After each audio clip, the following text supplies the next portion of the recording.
France Info à La Ciotat, c'est sur 105.8. 3230. Le numéro unique de France Info à partir de votre téléphone fixe ou mobile. 3230. Les prévisions météo, département par département, en ville, à la mer ou à la montagne. 3230. France Info au bout du fil. 34 centimes d'euros la minute. France Info Express, 11h15. Le chauffeur du car accidenté tôt ce matin sur l'autoroute A9 dans l'Hérault a été placé en garde à vue et une enquête ouverte pour homicide involontaire. L'homme se serait endormi au volant et le car à étage s'est renversé sur la chaussée. L'accident a fait 2 morts, 17 blessés. L'autocar transportait une 60aine de touristes belges et néerlandais. Rappelons que ce samedi est classé rouge par bison futé. Prudence ce matin à Londres après le communiqué d'Al-Qaïda diffusé ce matin sur Internet et revendiquant les attentats de jeudi. Communiqué signé des brigades Al-Masri qui avaient déjà revendiqué par le passé les attentats de Madrid mais aussi d'Istanbul.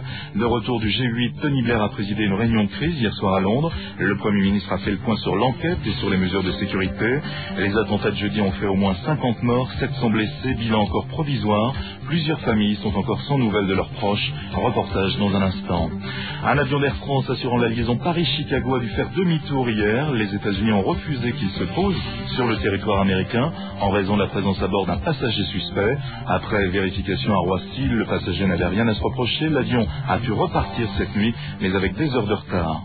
L'ouragan Denis a balayé Cuba avec des vents approchant les 300 km/h. Il y a au moins 10 morts, de très gros dégâts matériels.